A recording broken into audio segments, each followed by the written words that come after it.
As investigators dig deeper, one truth begins to haunt this quiet community. 2 children vanish without a trace. No forced entry, no clear suspect, just questions. Whispers echo through the town of shifting stories, broken timelines, and one mother whose silence grows louder by the day. Sometimes the people we trust the most tell us the least, and sometimes silence screams. Kindly subscribe to our channel if you believe in fighting for justice. We've just crossed 2,000 subscribers, all because of your support, and we need that same energy to reach 3,000, then 4,000, and then 10,000. So go ahead and drop your DNA on that subscribe button, because wherever you are, the day this vision is fulfilled, I will send my appreciation straight to you. Let's keep building this community that fights for justice together. They were just kids. Lily and Jack Sullivan, gone before sunrise. No footprints, no witnesses, just a pink blanket in the grass, and a story that doesn't add up. A mother's silence, a stepfather's denial, and a community demanding answers. But in this small town, secrets don't stay buried, they rot, until the stench is too strong to ignore, because sometimes the people closest to the truth are the ones hiding it. And sometimes, silence doesn't protect the innocent, it buries them. Lily Sullivan was just 6. Her little brother Jack, only 4. 2 siblings with bright eyes, early morning giggles, and no way of defending themselves. They lived in a quiet house on the edge of Landown Station, a place where neighbors noticed when your porch light stayed on too long, where a child missing for more than 5 minutes would bring someone to your door. But on the morning of March 12th, Lily and Jack vanished. No break-in, no ransom call, no sign of a struggle. Their mother, Melahya, told police they must have slipped out the back sliding door and wandered into the woods. But that door was known to stick. It dragged, it slammed. Locals said even an adult couldn't close it without a sound. And still, no one heard a thing. 10 a.m., the 911 call. Panic. Tears. Confusion.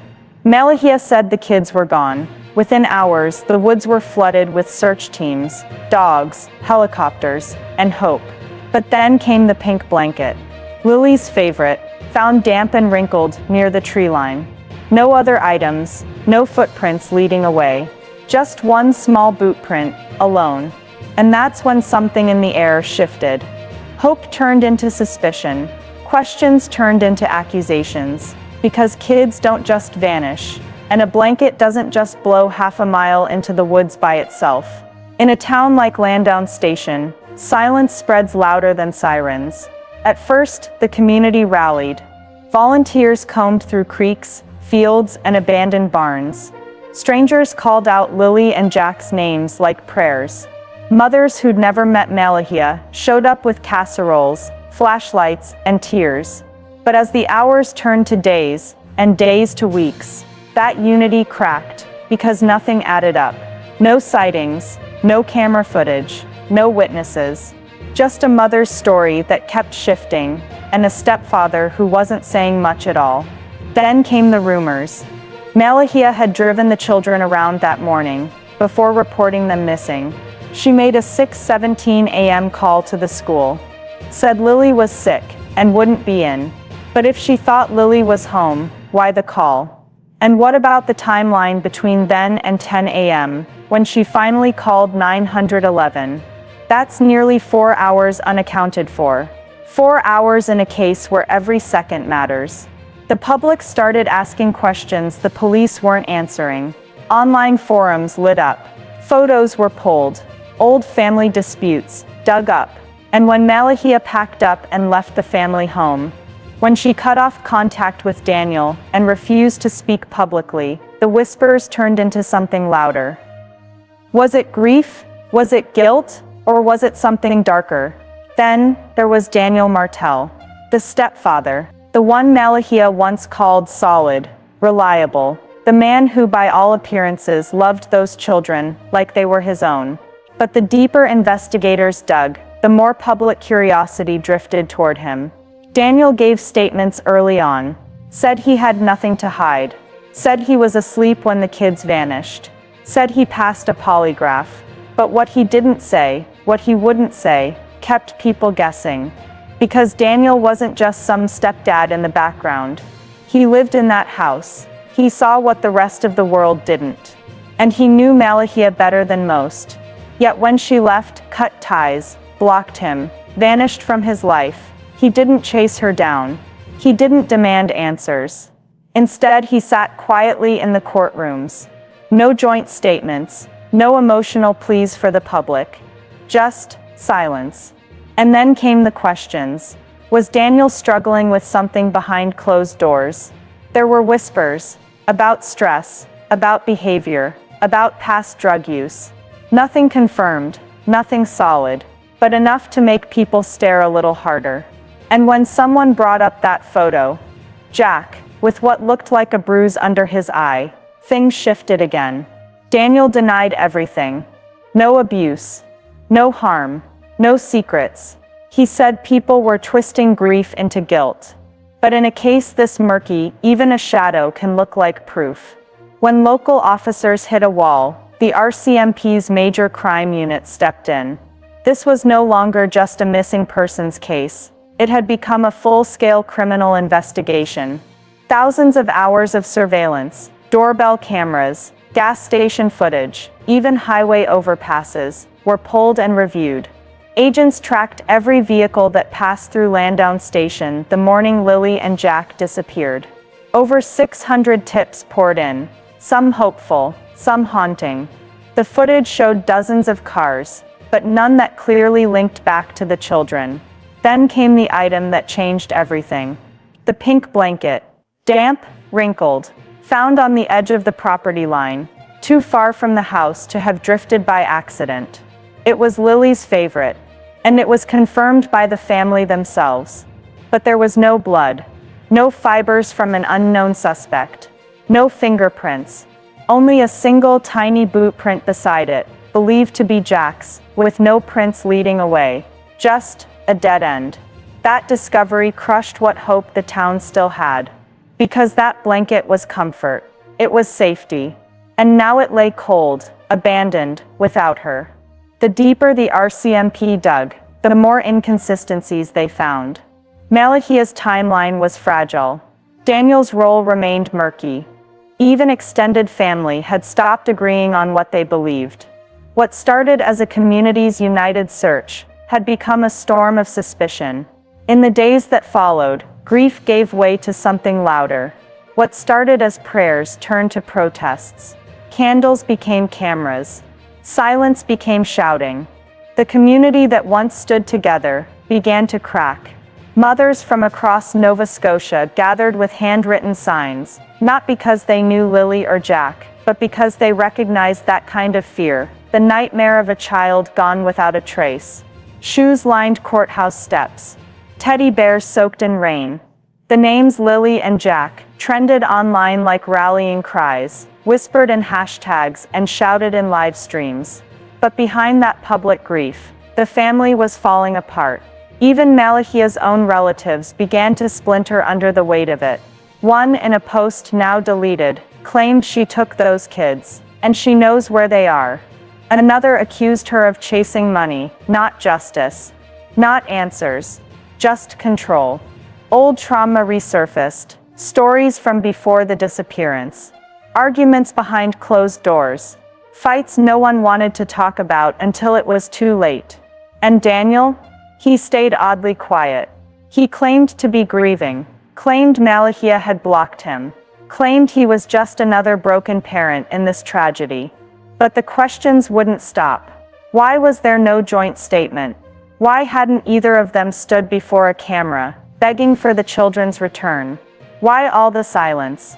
Because sometimes, silence says everything. As weeks turned into months, the tone of the investigation shifted. This was no longer a rescue. This was a case. A file marked open, but with no clear suspect, no confirmed motive, just two missing children, and a timeline full of holes. The RCMP's major crime unit took over. They combed through over 5,000 hours of surveillance footage. Doorbell cameras, highway traffic feeds, gas stations, even old dashcam uploads from passing motorists. Not a single confirmed sighting. They searched devices, phones, laptops, hard drives, pulling deleted texts, recovering GPS data, comparing metadata across days. They issued warrants. They interviewed over 60 people, neighbors, former coworkers, friends, distant cousins. Most offered nothing but opinions. And then came the pink blanket. Damp, wrinkled, found in tall grass near the far edge of the property. Too far from the house to have been dropped casually. Too clean to have been there long. Forensics tested it. DNA swabs. Fiber analysis. The family confirmed it was Lily's. And yet, there were no footprints nearby. Just a single small boot print. No tracks leading to it. No tracks leading away. What was that? A trail or a message? The pink blanket broke something open. Public hope began to fade. Online forums exploded. YouTube videos with millions of views broke down the timeline. Red circles, voiceovers, endless speculation. But one thing became clearer with each frame analyzed. The story didn't make sense. Daniel Martel, the children's stepfather, a man who described himself as just trying to help. A man who, according to many online, wasn't helping enough. He spoke at the initial press briefing. Twice, short, stiff, controlled. After that, silence. Reporters tried to reach him. He declined. He said everything needed to be said had already been said. But people didn't buy it. Not when you're a father figure to two kids who vanished in your care. Not when you live in the house they disappeared from. And not when a black eye appears in one of Jack's last photos. That photo tore through the internet like wildfire. Was it an accident? A fall, or something darker? Theories mounted fast. Some claimed Daniel had ties to people with records, a cousin who'd served time for trafficking. Others pointed out old charges, dismissed years ago. But the whispers didn't stop. They only got louder when Melahya, the children's mother, stopped showing up. No interviews, no vigils, no Facebook posts. She was gone. People asked, was she afraid? Was she protecting someone? Or was she complicit? By week 5, it wasn't just about 2 missing kids. It was about a family unraveling under a microscope. And the loudest silence came from Daniel. When police confirmed he took a polygraph, they gave no results. They said he was cooperative. But that didn't mean innocent. And it certainly didn't silence the storm. The public wanted answers. And in the absence of truth, they built their own. But the more people searched for truth, the more they felt stonewalled. Authorities repeated the same lines. It's an active investigation. We're following every lead. We ask the public to be patient. But patience wore thin. Behind closed doors, whispers emerged from inside the town that certain people wanted this case buried. Locals began to notice strange patterns. News stations that were reporting daily suddenly went quiet. Press conferences were delayed, then canceled. Certain reporters were told, back off, it's sensitive. Sensitive to who? That's what everyone kept asking. Especially after word got out that a county official allegedly had ties with Daniel's family. Small-town politics is one thing, but when it starts interfering with the search for 2 missing children, it's something else entirely. This wasn't just about red tape. It was about protection, power, and possibly cover-up. The question wasn't just where are Lily and Jack? It was starting to sound like who doesn't want them found? And why? As official efforts stalled, the town of Landown Station took matters into its own hands. Volunteers, people who'd never even met the children, organized daily search grids through woods, fields, and abandoned sheds. They printed flyers, set up Facebook groups, even built digital maps tracking areas already covered. Mothers, fathers, teenagers, veterans, side by side in boots and raincoats, calling out names that echoed back only silence. And still nothing. Then came the rumors. that someone had seen Melahya's car parked along the Northridge trailhead around 6:45 that morning. But by the time police followed up, the trail was cold. No dash cam, no footage, no witnesses, just a logbook at the ranger post, with 2 pages mysteriously torn out. And that's when frustration turned into fury. People began showing up outside the courthouse with hand-painted signs. "Where are Lily and Jack? No more silence. We won't stop." Community members started live streaming town meetings. Some even accused law enforcement, live on camera, of dragging their feet. But one voice stayed painfully absent through it all. Daniel Martel. The man who said he loved those children as his own. The man who hasn't spoken publicly since. Not once. And that silence is now louder than any scream. So the spotlight turned to Daniel Martel, Lily and Jack's stepfather. A man who from the outside played the role of family protector. Present in photos. Present at school pickups. Present until the children vanished. But when Melahya made that 911 call, Daniel wasn't home. He wasn't at work either. And when police asked where he'd been that morning, his answer was vague. He said he'd gone for a drive. To clear his head. No GPS data. No receipts. No alibi. Neighbors later said they hadn't seen his truck in the driveway until nearly noon. 4 hours after the call to the school. 2 hours after the call to police. Then came something darker. One neighbor claimed she'd seen Jack, just a week before he vanished, with what looked like a black eye. She asked Melahya about it. Melahya said Jack fell while playing. Said it wasn't serious.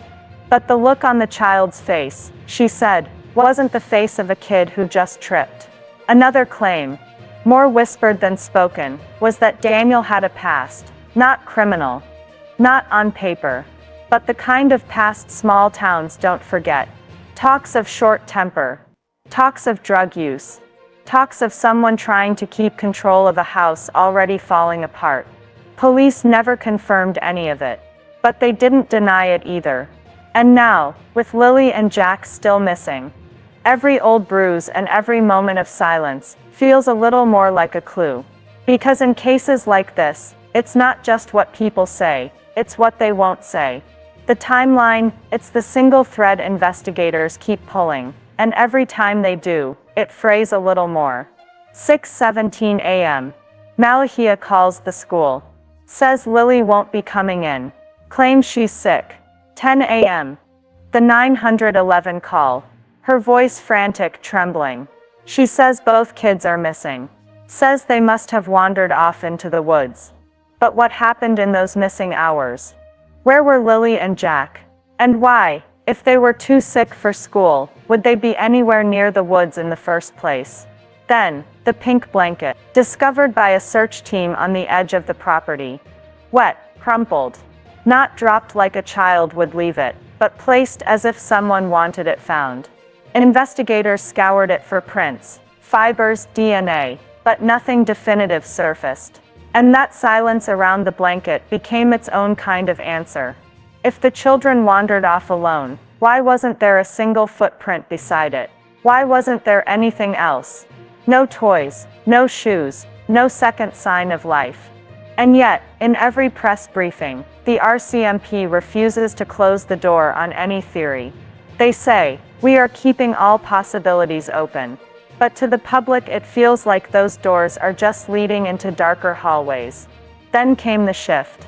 The moment when suspicion moved from the shadows to the living room. Daniel Martel, Jack and Lily's stepfather. Up until now, he'd stayed relatively quiet, cooperative, but distant. Present, yet emotionally absent, in every interview. That alone raised eyebrows. But it was his behavior after the pink blanket was found that set off quiet alarms behind closed doors. He called the tip line. Repeatedly. Each time suggesting a new theory. They could have been taken by someone passing through. Maybe they ran away. Maybe Lily was meeting someone online, but none of it aligned with who Lily was. Not a child who ran. Not one who lied. Not one who left her brother behind. Locals say Daniel was seen walking the woods alone, searching, but not really, just pacing. Like someone checking to make sure something hadn't been found.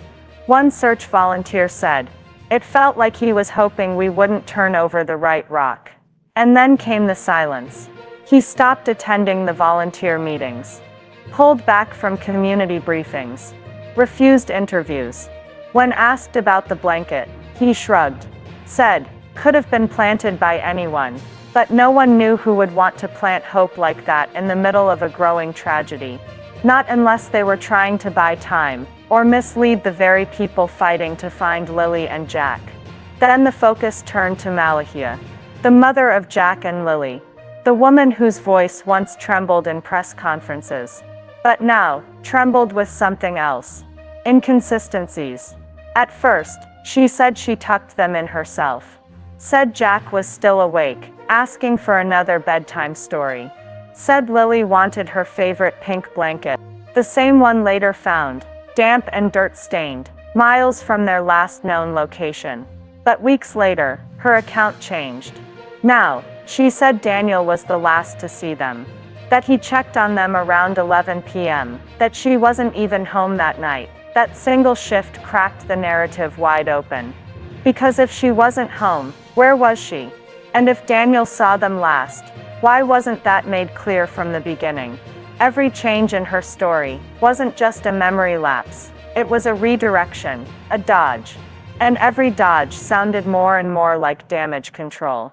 Reporters began to notice the tension between them. In one news clip, Daniel steps forward to answer, and Melahya cuts him off mid-sentence. A quiet war of control playing out under the cameras. Even the body language experts weighed in. They saw fear, avoidance, and something far worse, a silent agreement to protect something or someone more dangerous. And as the weeks dragged on, that silence began to scream louder than any spoken word. Then came the footage. A grainy low-light clip from a neighbor's home security camera. Time-stamped May 2nd, 4:12 a.m. A vehicle pulling out of the Sullivan driveway. No headlights, no visible driver. Two small silhouettes can be seen in the back seat, one slumped, the other moving slightly. The footage was dismissed initially. Authorities said it was unconfirmed, that it could have been any car. But when internet sleuths enhanced the audio, they picked up something chilling. A muffled cry, then a cough, then nothing. It wasn't until days later that police confirmed Melahya and Daniel owned a similar model vehicle. Why the delay? Why the silence? And why wasn't that vehicle seized immediately? Because by the time investigators showed up with a warrant, the car had been cleaned professionally, and the back seat cushions were gone. Gone, no explanation, no apology. Just, "We're still investigating." But for a community already neck-deep in suspicion, it was too late. Trust had shattered. And now, the question wasn't just where are Jack and Lily. It was who helped cover it up. The outrage came fast, and it came loud. Landown Station wasn't a place used to secrets. Not this kind. Not missing children, and cleaned-out vehicles. Not parents going silent, and evidence lost in the shuffle. Locals began protesting outside the RCMP detachment. Handmade signs. Teddy bears taped to squad cars. Mothers shouting through tears, "Where are Lily and Jack?" But while the town was screaming, the system was stalling. Every time the family asked for updates, they got timelines. Timelines became delays. Delays became silence. It didn't take long for people to start pointing fingers. Not just at Melahya or Daniel, but at the people who were supposed to protect the innocent. Why didn't they search the home more thoroughly on day one? Why wasn't the blanket tested for prints until weeks later? Why did it take online investigators to bring forward footage the police had access to from the start? And here's the part that shook everyone. An anonymous officer, speaking to a local reporter, admitted something off the record. "We were told to go easy on them. Keep it quiet. Don't make a scene." Go easy. On who? Melahya, Daniel, or someone even higher up? Because it wasn't just about a missing persons case anymore. It was about what someone didn't want found. And while the police held press conferences, saying they were doing everything in their power, people in town were whispering, "Someone is being protected." And behind all that silence, 2 children were still gone. No bodies. No answers. Just that haunting footage. That pink blanket. And a silence so loud it was deafening. And just when people thought they had heard it all, another revelation surfaced. This time it wasn't from law enforcement. It wasn't even from family. It was from within the very system that was supposedly handling this case. A clerk. Working late. Leaked documents. What they revealed wasn't just red flags. It was a wall of deliberate obstruction. There were 2 reports filed about Jack appearing at school with visible bruises, once in March, once in April. Neither followed up, neither escalated. A school counselor noted Jack had become withdrawn, started flinching when touched, stopped drawing pictures with his sister in them, started drawing shadows instead. But when the counselor reached out, the home visit was marked as complete, even though no one ever knocked on that door. And yet those records, marked resolved. No action. No follow-up. No explanation. And here's where things get darker. The person who signed off on both those resolved entries was later seen having coffee with Daniel Martel at a quiet cafe outside Landown. No one noticed at first, until someone with a long lens camera did. That photo started circulating on Reddit and TikTok. Within hours it was clear, connections were deeper than anyone imagined. This wasn't just a broken system, it was a protected one. And in that protection, the only ones who remained truly unprotected were Lily and Jack Sullivan. Now the question isn't just what happened to them. The question is, who kept it from being solved? The community had already begun whispering about it. But now, it became a roar. A protest outside the RCMP substation in Landown turned into a full-scale gathering. Dozens turned to hundreds. Parents, elders, students, even former town officials. They weren't just holding signs. They were holding evidence. Printed screenshots, emails, even redacted files slipped under the radar. The chant wasn't complicated, but it echoed like thunder through the valley. Where are the kids? Who are you protecting? Tensions boiled over when a former deputy, quiet for years, stepped to the front and spoke into a megaphone. This isn't just about 2 kids.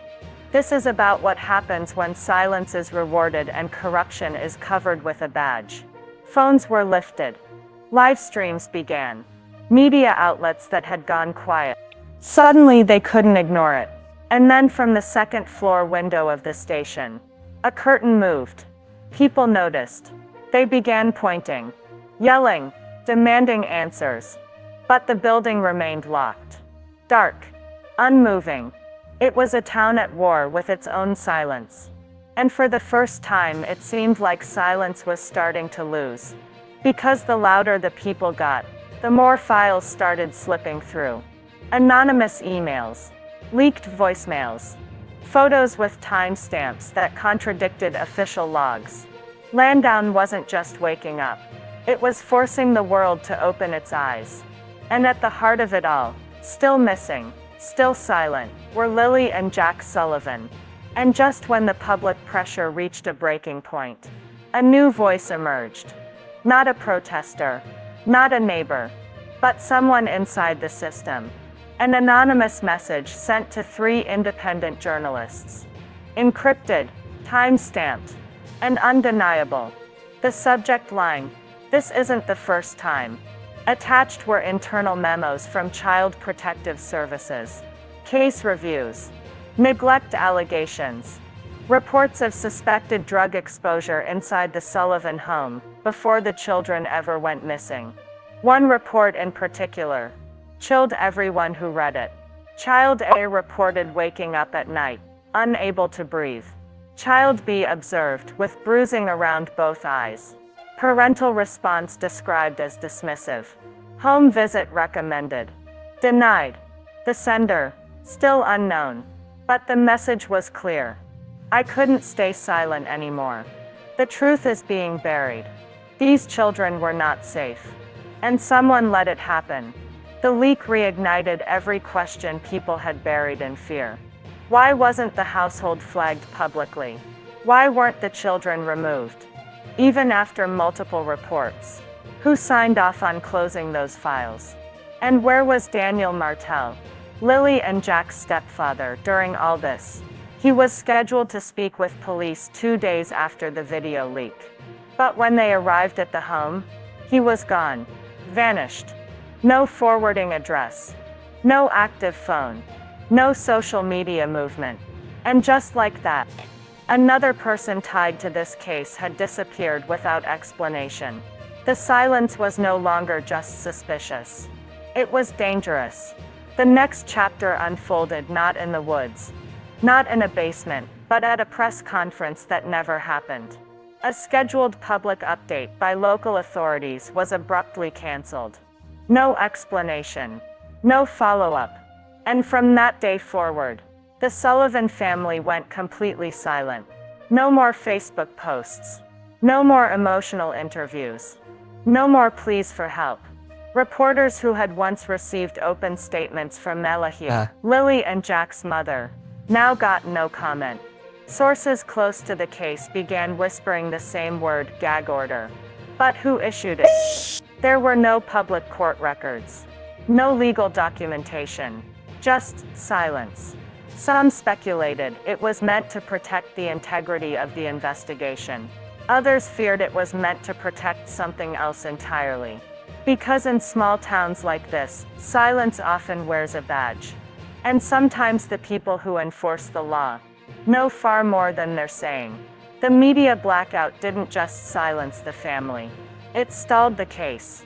It pulled the plug on the only lifeline those children had left: public attention. And that's where this story gets darker. Because while the world was being told to wait for answers, someone else was working overtime to make sure those answers never came.